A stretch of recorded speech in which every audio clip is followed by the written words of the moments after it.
plural nouns follow two simple patterns. Once you see them, you'll be able to make thousands of nouns plural correctly without memorizing each one individually. Let me show you how the system works.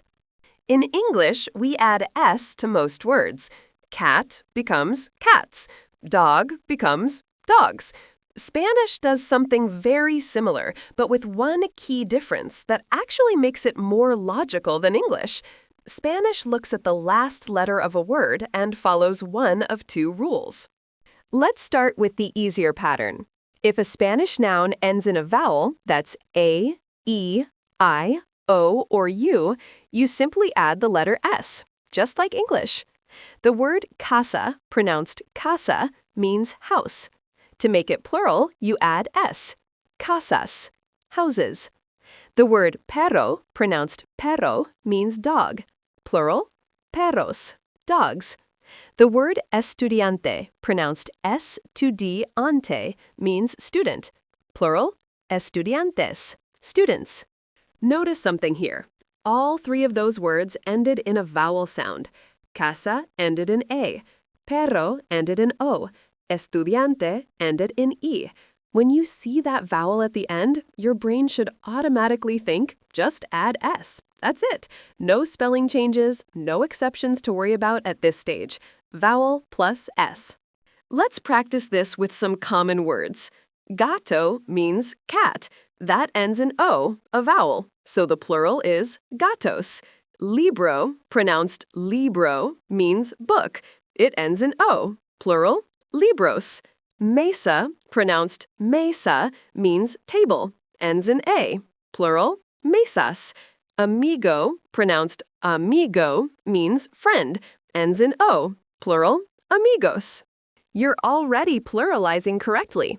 This pattern covers most Spanish nouns because most Spanish nouns end in either A or O.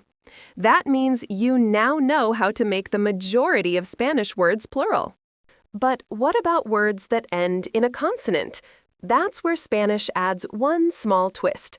If a Spanish noun ends in a consonant, any consonant, like L, R, N, D, Z, or S, you add ES instead of just S.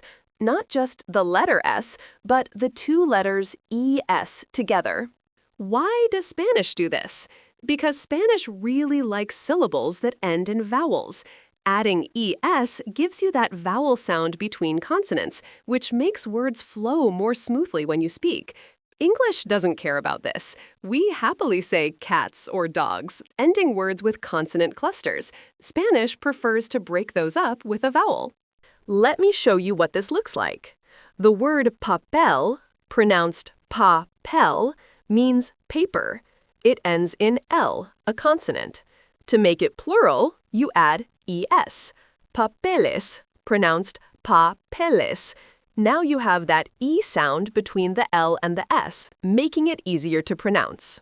The word profesor, pronounced profesor, means teacher or professor. Ends in R. Plural, profesores, pronounced profesores. The word ciudad, pronounced ciudad, means city.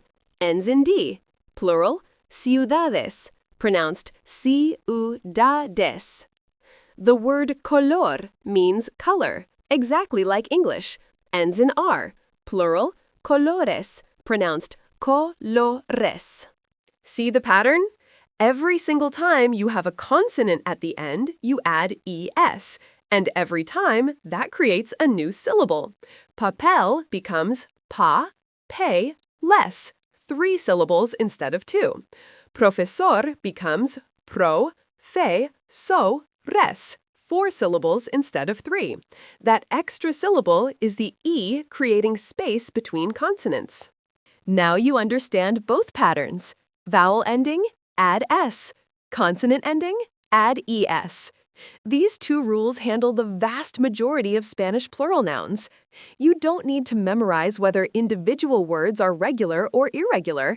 You just need to look at the last letter. Let's see this in action with more examples, mixing both patterns. Chico, pronounced chico, means boy. ends in O, a vowel. Plural, chicos. Mujer, pronounced mujer, means woman, ends in R, a consonant. Plural, mujeres, pronounced mujeres. Escuela, pronounced escuela, means school, ends in A. Plural, escuelas. Doctor, pronounced doctor, means doctor, ends in R. Plural, doctores, pronounced doctores.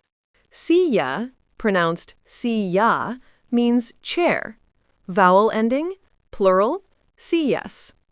Animal means animal, consonant ending, plural, animales, pronounced animales. Hermano, pronounced hermano, means brother, vowel ending, plural, hermanos. Árbol, pronounced árbol, means tree, consonant ending, plural, árboles, pronounced árboles. Each time, you're making the same decision. Is the last letter a vowel or a consonant? That tells you whether to add s or es. This isn't about memorizing lists of words. It's about recognizing a pattern and applying it. There's one small spelling quirk worth knowing. Words that end in the letter Z, change that Z to C before you add es. Why? Because in Spanish spelling, you don't write Z before E or I. You write C before E or I for that same sound. So the word lápiz, pronounced lápiz, means pencil. It ends in Z. To make it plural, you change the Z to C, then add es. Lápices, pronounced lápices. The word vez, pronounced ves, means time or occasion. Plural, you change Z to C and add es. Veces, pronounced basis. This Z to C change is just a spelling convention. The sound stays basically the same. You're still following the main pattern, consonant ending, so you add es. The only difference is you write C instead of Z before that E. Once you know this happens, it's automatic. Let's also talk about the accent marks you might see. When you add es to make a plural, sometimes the stress pattern of the word means you need to add or remove an accent mark. The word joven, pronounced joven, means young person, no accent mark. Plural, jóvenes, pronounced jóvenes, and now you write an accent over the O. Why? Because Spanish has rules about where stress falls in words, and sometimes when you add syllables, you need accent marks to keep the stress in the right place. For now, just know this happens. As you see more Spanish, you'll get used to where accents appear. But here's the important part. Even when accents change, you're still following the same two core patterns, vowel plus S, consonant plus ES. The accent marks are just a writing thing. They don't change which pattern you use. Think about how much vocabulary you can now handle. Every Spanish noun you learn, you automatically know the plural. You see a new word like teléfono, telephone, ending in O, you immediately know the plural is teléfonos. You see a word like hospital, ending in L, you know the plural is hospitales. You're not guessing, you're applying a system. This is what makes Spanish patterns so powerful. English plural is actually messier than you might realize. We have words like child and children, mouse and mice, sheep and sheep. Spanish keeps it simple. Follow the last letter, apply the pattern, done. Now you know the two-step system. Look at the last letter. Is it a vowel? Add S. Is it a consonant? Add ES. That's the entire foundation of Spanish plurals, and it works for thousands and thousands of words. Every time you encounter a noun from now on, you'll automatically know how to make it plural without thinking twice.